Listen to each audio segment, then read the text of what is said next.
এ দিদি, তাড়াতাড়ি করে মাজাটা খেয়ে নে বাচ্চারা আসার আগে, নইলে কিন্তু ওরা এমন জেদ করবে আমরা আর খেতেই পাবো না। এমনিও দোকানে সব মাজা শেষ হয়ে গেছে, তারপরে ওরা খাওয়ার জন্য বায়না করলে আমরা কোত্থেকে দেবো বল। আরে হ্যাঁ রে রাধা, ঠিক বলছিস, দাঁড়া আমিও তাড়াতাড়ি করে খেয়ে নিচ্ছি এক্ষুনি। তখনই বাচ্চারা চলে আসে। চল পিয়া দিদি, এখন ঘরে গিয়ে পড়তে বসবো, আর আমার না কিছু একটা খেতে ইচ্ছে করছে। কি সুন্দর মাজার গন্ধ, তাই না রে? আরে হ্যাঁ গুড্ডু ভাই, ঠিক বলছিস, চল তো গিয়ে দেখি তো। আরে মা আর কুসুম আন্টি তো বসে বসে মাজা খাচ্ছে। এ দিদি তাড়াতাড়ি করে খা। আরে মা, রাধা আন্টি, তোমরা কি মাজা খাচ্ছ? আমাদেরকেও দাও। আরে রাধা, ওই দেখ বাচ্চারা চলে এসেছে। আরে দিদি, এবার তো গেলাম, তাড়াতাড়ি করে ফেলে দি বাবা। আরে না না, কোথায় আমরা মাজা খাচ্ছি? আমরা তো চুপ করে বসে বসে গল্প করছিলাম, তোরা ভুল দেখেছিস। আমরা মাজা টাজা খাই না, মাজা যা মিষ্টি। না না, তুমি ঠিক বলছো না মিথ্যে বলছো? দাঁড়াও দাঁড়াও, আমি এক্ষুনি প্যাকেটটা বের করছি। এই তো খালি প্যাকেট এখানে পড়ে আছে। গুড ভাই, দেখেছিস রাধা আন্টি আর মা মিলে মাজা খেয়েছে। আরে বাচ্চারা, আসলে আমরা মাজা খাইনি, এই প্যাকেটগুলো এখানে পড়েছিল। না না, তোমরা মিথ্যে বলছো, আমরা দেখেছি তোমরা মাজা খেয়েছো, এবার আমাদেরকেও দাও মাজা। মাজা নামই তো লেখা আছে। সব মাজা খেয়ে নিয়েছে। আরে আরে গুড্ডু সোনা, তুই কেন কাঁদছিস সোনা? দাঁড়া দাঁড়া, তুই কান্না করিস না। আমরা মাজা খেয়েছি, সত্যি কথা এটা, কিন্তু মাজা তো দোকানে সব শেষ হয়ে গেছে, এখন তোদেরকে কোত্থেকে এনে দি বলতো? আর অত মাজা খেতে হবে না, আমি তোদেরকে অন্য কিছু বানিয়ে দিচ্ছি। আরে হ্যাঁ বাচ্চারা, তোমাদেরকে আমি আলু দিয়ে ফ্রেঞ্চ ফ্রাই বানিয়ে দিচ্ছি, তোমরা সন্ধেবেলা বসে বসে ওটাই খাও। আসলে খুব গরম লাগছিল, তাই মাজার প্যাকেট দুটি আমরাই খেয়ে নিয়েছি। না না, আমরা মাজা খাবো, মাজাই খাবো। তোমরা আমাদের জন্য রাখোনি, সব মাজা খেয়ে নিয়েছ। তখন একটি আমওয়ালা আসতে থাকে। আম নেবে? আম, মিষ্টি আম। ও দিদি ভাই, আম নেবে নাকি? অনেক মিষ্টি। আরে না, তুমি যাও তো, এখন বাচ্চারা এখন কাঁদছে, ওরা খাবে মাজা, আম দিয়ে কি করব? আরে মাজা খাবে? তাহলে তো এই আমেরই দরকার। একটা কাজ করুন, এত সুন্দর আমগুলো নিয়ে যান, তারপর বাড়িতে গিয়ে বাচ্চাদেরকে সুন্দর করে মাজা তৈরি করে দিন। কি, মাজা তৈরি করব? আরে হ্যাঁ রে দিদি, আইডিয়াটা তো ভালোই। একটা কাজ করি, আমরা আম কিনে নিই, তারপর না হয় বাচ্চাদের জন্য মাজা বানিয়ে দেব। না না, আম খাবো না, মাজা খাবো, মাজা খাবো। আরে আসুন আসুন, তাড়াতাড়ি করে নিয়ে যান। আচ্ছা, এই আমগুলো কত টাকা কিলো গো? গন্ধ শুকে তো মনে হচ্ছে ভীষণ মিষ্টি হবে। সত্যি খুব ভালো লাগছে এই আমগুলো দেখে। আমাকে 1 কিলো দেবেন তো? কত টাকা করে? 50 টাকা কিলো দিদিভাই, 50 টাকা কিলো। 1 কিলো কেন, আমি 10 কিলো দিয়ে দিচ্ছি। এত মিষ্টি আম আপনারা আর কোথাও পাবেন না। আরে না না, অত আম 10 কিলো দিয়ে কি করব? আপনি একটা কাজ করুন, 2 কিলো আম আমাদেরকে দিয়ে দিন, 2 কিলো দিয়েই হয়ে যাবে। আচ্ছা আচ্ছা, ঠিক আছে, 2 কিলোই দিচ্ছি তাহলে আপনাদেরকে। কোন আমগুলো নেবেন একটু বলুন। আরে হ্যাঁ হ্যাঁ, এখান থেকে ভালো আমগুলো আমাকে দেবে, মিষ্টি যেগুলো হবে, একদম পাকা। চল দিদি, আম তো কিনে নিলাম, এবার আমরা মাজা তৈরি করি। আমি কিন্তু আম খাবো না বলেছি। মাজা কি আম দিয়ে তৈরি হয় নাকি? আমি মাজা খাবো, আমি আম খাবো না। আরে বুদ্ধু, গুড্ডু ভাই, তুই তো কিছুই জানিস না। মাজা তো আম থেকেই তৈরি হয়, দেখিস রাধা আন্টি আমাদের কি সুন্দর করে মাজা তৈরি করে দেবে। তুই চুপ করে বস। আচ্ছা আচ্ছা, ঠিক আছে, তাহলে দেখি কেমন আম দিয়ে তোমরা মাজা বানাও। আরে রাধা, তোর ছেলে গুড্ডু তো দেখি এটাও জানে না যে আম দিয়েই মাজা তৈরি হয়। আরে গুড্ডু শোনা, তুমি একটুখানি স্থির হয়ে বসো, দেখো আমি আর তোমার মা মিলে কি সুন্দর করে বানাই। চিঙ্কি, চল দেখি গুড্ডু আর প্রিয়াটা কি করছে। হ্যাঁ হ্যাঁ গেলটু, ঠিক আছে চল।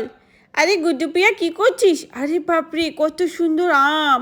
এই এই, আমরা এখন খেলতে যাব না, তোরা পরে আসিস। আরে পরে কেন আসবি? আয় আয় বাচ্চারা, তোরাও আয়, আমরা এখন মাজা বানাবো, তোরাও খাবি। মাজা? ওয়াও আন্টি, ঠিক আছে, চলো আজকে রেসিপিটাও দেখিনি। এই তো আমরা মাজা বানানোর জন্য প্রথম আমগুলোকে খুব ভালোভাবে ধুয়ে নিয়েছি। এবার এই আমগুলোকে সুন্দর করে কেটে নেব, ঠিক আছে, পিস পিস করে। কারণ এই আমের চোকলাগুলো আমাদের কোনো দরকার নেই, আমাদের শুধু আমটা দরকার। ওয়াও, কি সুন্দর করে কাটছো তুমি রাধা আন্টি। আরে হ্যাঁ, দেখো এক্ষুনি তো ফুলের মতো হয়ে যাবে। এই দেখো, কি সুন্দর হয়েছে না? আরে হ্যাঁ রাধা আন্টি, খুব সুন্দর হয়েছে, এইভাবে তো মনে হচ্ছে খুব তাড়াতাড়ি করে কাটা হয়ে যাবে। হ্যাঁ হ্যাঁ, এক্ষুনি কাটা হয়ে যাবে। আচ্ছা আন্টি, তোমরা কি করে জানলে যে মাজা এইরকমভাবেই বানায়? আরে কেলটু, এটা আমাদের জানতে হবে না, মাজা এমন করেই বানায়। আমরা এটা টেস্ট পেয়েই বুঝে গেছি এটাকে এমন করেই বানানো হয়। চলো, আমরা আমগুলিকে এখন কেটে নিয়েছি, এবারে মিক্সির জারে ভরে দিলাম। এবার এর মধ্যে দেব একটু চিনি। চিনিটা দিলেই তো মিষ্টি হবে। মা মা, অনেক বেশি চিনি দাও, যাতে অনেক বেশি মিষ্টি মিষ্টি হয় খেতে। আচ্ছা ঠিক আছে গুড্ডু সোনা, দেখ কত চিনি দিয়েছি, আর দেওয়া লাগবে না। এ রাধা, আর চিনি দিস না। হ্যাঁ হ্যাঁ, এবার এর মধ্যে একটুখানি জল দিয়ে দেব, যাতে আমগুলো খুব সুন্দরভাবে মিক্স হতে পারে। এ মা, দিলে তো সব যোগ্য নষ্ট করে। আরে না না গুড্ডু সোনা, তুই খালি দেখে যা। তারপরে আমরা এটাকে ব্লেন্ড করে নেব খুব সুন্দরভাবে, বুঝেছো? এই দেখো, দেখে মনে হচ্ছে পুরো তালের পাল্প। আরে হ্যাঁ, সত্যি কি সুন্দর লাগছে দেখতে। এবার আমরা এগুলোকে এখানে ঢেলে নিয়েছি। তারপরে এর মধ্যে দিতে হবে একটু জল, কারণ এত গাঢ় মাজা তোমরা খেতেই পারবে না। আরে হ্যাঁ, সত্যি কত সুন্দর হয়েছে। এই দেখো, মাজাটা তৈরি হয়ে গেছে। হ্যাঁ, এবার এর মধ্যে আরও একটু চিনি আর বরফ দিয়ে দেব, তাহলেই তৈরি হয়ে যাবে পাকা আমের মাজা। আরে বাহ, এত সোজা! বাহ, কত মজা! ওয়াও আন্টি, তোমরা তো একদম ব্রিলিয়ান্ট, কি সুন্দর করে মাজাও বানিয়ে ফেললে। আমার তো মনে হচ্ছে বড় বড় কোম্পানিগুলোকে এখন তোমরা টক্কর দিতে পারবে। আরে না না কেলটু, এগুলো আমরা ঘরোয়াভাবে বানালাম।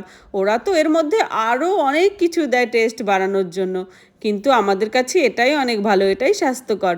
চলো, এখন এই আমের মাজাগুলিকে সুন্দর করে আমরা এখন ঢেলে নেব। তারপরে আমরা এগুলোকে টেস্ট করব, বুঝেছো? আন্টি আন্টি, আমাকে কিন্তু একটু বেশি দেবে। ঠিক আছে চিঙ্কি, তোমাকে বেশি দেব। ও মা, আমাকে কিন্তু চিঙ্কির থেকেও বেশি দেবে। আরে হ্যাঁ হ্যাঁ, সবাইকেই দেব। এই নাও, তোমরা সবাই খাও। দাঁড়াও, আমাদের তো এখানে বড় একজন দর্শকও আছে, তাদেরকে আগে দিই। আরে হ্যাঁ হ্যাঁ, চলো, এটা কাকে দেওয়া যায় সবার আগে? এবার আমরা কাকে দেব বলো তো? আয়ুষ্মানকে, যে কখন থেকে এই মাজা খাওয়ার জন্য দাঁড়িয়েছিল। কত টেস্টি হয়েছে। টেস্টি হয়েছে। এবার আমরা দেব আরাধ্যাকে।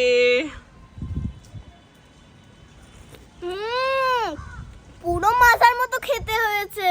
পুরো মাজার মতো? পুরো দোকানের মতো। তাই? চলো, এখানে আয়ুষ্মান দাদা আর আরাধ্যা দিদি তো খেয়ে তো খুব ভালো বললে, এবার আমিও খাই।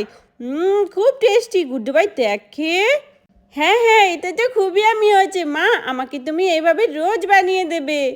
আরে হ্যাঁ রে গুড্ডু সোনা, রোজই বানিয়ে দেবো। চলো চলো, এবার আমি একটু খাই। কত ইয়াম্মি! সত্যি বাচ্চারা কি এত খুশি হবে আমরা ভাবতেই পারিনি। এ রাধা, এখন থেকে ঠিক করেছি আমরা আর দোকান থেকে মাজা কিনে খাবো না, সবসময় নিজে হাতে তৈরি করেই খাবো, আর এটা অনেক স্বাস্থ্যকর। আরে হ্যাঁ রে দিদি, তুই তো বুদ্ধিটা খুব ভালো দিয়েছিস। এখন থেকে আমরা মাজা সবসময় এরকম বাড়িতে তৈরি করব। আর এর মধ্যে কিছুটা দই দিলে ম্যাঙ্গো লস্যিও হয়ে যেত। হ্যাঁ রাধা। আরে রাধা, তোদের বাড়ি থেকে কি সুন্দর আমের গন্ধ আসছে, আমি আর বাড়িতে থাকতেই পারছি না। একটু দিবি রে, একটু খেয়ে টেস্ট করতে চাই। আরে হ্যাঁ হ্যাঁ, নাও নাও, তুমিও একটু টেস্ট করো, খেয়ে বলো যে কেমন হয়েছে। এটা হচ্ছে আমাদের একদম ঘরোয়াভাবে তৈরি মাজা। চলো চলো, তাহলে একবার খেয়ে তো দেখাই যাক। আরে বাহ, কত টেস্টি! এ রাধা, আমাকে তাড়াতাড়ি করে রেসিপিটা বল না, আমি ভাবছি খুব সস্তায় এইভাবে মাজার দোকান খুলবো। আরে তাই? তাহলে তো ভালোই। ঠিক আছে, এটার মধ্যে লাগবে আম, চিনি আর জল, আর কিছুই লাগবে না। হ্যাঁ, এটা কিন্তু ভালো আইডিয়া। তুমি এইভাবে করে বানিয়ে বিক্রি করতে পারো, বাচ্চারা এগুলোকে মাজা মনে করে খাবে। হ্যাঁ আন্টি, তোমার দোকানে বিক্রি করলে সবার প্রথমে আমরাই যাব খেতে। আচ্ছা আচ্ছা, ঠিক আছে, এবার আমি বাড়িতে গিয়ে অনেক আম আনবো দোকান থেকে, পচা ধচা যা পারি সস্তায় সব এনে আমি মাজা তৈরি করবো। এই তোরা যাস। আরে এ কি, উনি বলছে পচা আম দিয়ে মাজা তৈরি করবে। আরে সত্যি, এই দোকানদারগুলো টাকা বাঁচাতে যে আর কি করবে ভগবান জানে। ঠিক আছে, চলো আজকের মতো এখানেই বিদায় নিচ্ছি, টাটা।